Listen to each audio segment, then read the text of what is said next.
An army was forming in Picardy in the summertime of 1916. It was an army such as had never been seen before. The war was approaching its second anniversary. The strength of Germany seemed to be unimpaired. Britain's allies, Russia and France, had borne the brunt of the struggle to wrest back from the Germans the advantages which they had won at the opening in 1914. By the end of 1915, France had lost 1,961,687 men, of whom over 1 million were killed or missing. And now, at Verdun, they were fighting the most ferocious battle yet, launched by the Germans with the set intention that France should bleed to death.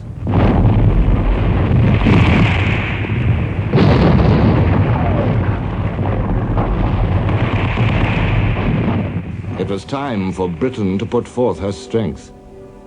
The army that was forming in Picardy expressed her absolute resolve to do that.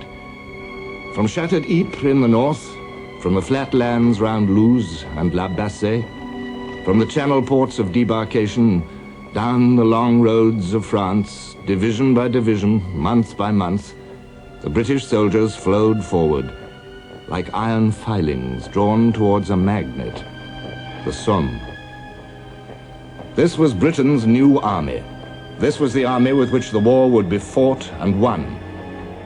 The old regulars had passed away in the dismal battles of 1915. Many of the first territorials had gone with them. The men of 1916 were the men who had responded to Lord Kitchener's famous appeal.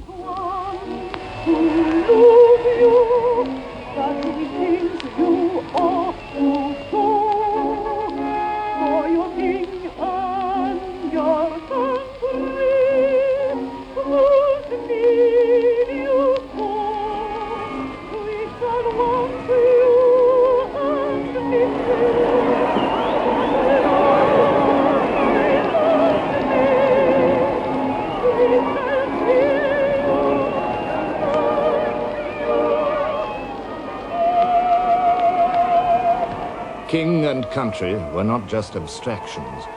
People believed in them. To join up was the thing to do. Those who didn't were shirkers. Women handed them white feathers in the streets. Anyway, all one's friends were going. One would feel out of it. We saw that the Canadians were coming, the Australians were coming, the South Africans were coming. They were catching the first available boat to England before the war was over. If you went to the pictures, there you saw crowds of young men like I was then, drilling in Hyde Park. Or it might be crowding round the recruiting office. Or it might be, shall we say, a band playing Tipperary. The whole thing was exciting. And even the pulpits, although they started rather shakily at first, eventually they decided to come down on the side of the angels and blessed our little mission. Above all, this was the effort of the British middle class, which had never considered that war was particularly its business until now. But suddenly the fever touched them all. No fear of privation, no obstacles stood in their way. We went to the nearest recruiting office. None of us knew much about the army. And when we told them our age, the old recruiting sergeant looked very surprised, and he said, well, you look the type, you better walk around the park and come back and be 19 years of age. So we did, and back we went in the afternoon and signed the papers, and we were members of the British Army and given a shilling.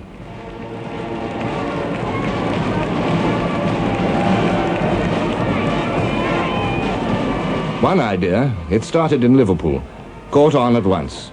PALS battalions, men of the same trade or profession, from the same district, city or street, men of the same class. They liked to stick together, to be among the faces they knew. Men of the North Eastern Railway Company formed a battalion. A well-known sportswoman, Mrs. Cunliffe Owen, telegraphed to Lord Kitchener, Will you accept complete battalion of upper and middle class men, physically fit, able to shoot and to ride up to the age of 45? The answer came back promptly. Lord Kitchener gratefully accepts complete battalion. This was the 23rd Sportsmen's Battalion of the Royal Fusiliers. When the Sheffield City Battalion first formed up on parade, their colonel told them, "You're a crowd. A good-looking crowd, but a crowd." It was, said an eyewitness, an unusual crowd. Their ages ranged from 19 to 35. Standing there as privates were many men whom no other conceivable circumstances would have brought into the army. £500 a year businessmen, stockbrokers, engineers, chemists, metallurgical experts, university and public school men, medical students, journalists, schoolmasters, craftsmen, shop assistants, secretaries, and all sorts of clerks. By the end of 1914, 1,186,337 men had joined the army. By September 1915, the figure was 2,257,521 men. 2.25 million volunteers.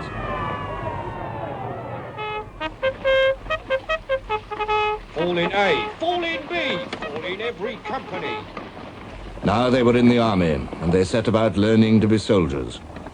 Our training was done in the local parks, and for rifles we had broomsticks and whatnot. We went down on the trams from home, met at 9 o'clock, went home again for lunch, back again, practically the same as office hours. So our first part of the training, except as it included a lot of marching, which we weren't used to, was more or less something after the style of office workers. They were more than half civilians at this stage, a citizen army in good truth. The manners of civil life clung upon them. A man who was reprimanded for not saluting the adjutant protested, "Why, I hardly know him." A handful of old soldiers and NCOs, survivors of Mons, South Africa, and forgotten fields of glory, put them through their paces. Sergeant Snell did his bit, Corporal Quilter intones. Dress to the right, no other right. Keep those sections of 4. Pick those knees up, throw those chests out. Hold those heads up, stop that talking. Keep those chins in. Left, left, left, left, right, left. You, Private Ball, it's you I've got me glad eye on. Halt on the left, from platoon. At the halt on the left, from platoon. If the odd numbers don't mark time 2 paces, how the hell can the rest form platoon?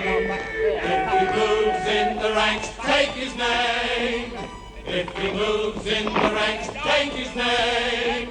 You can hear the sergeant major calling. If he moves in the ranks, take his name. So far, we'd been individualists. So far, we'd been Mammy's pet or something like that. We had a will of our own, and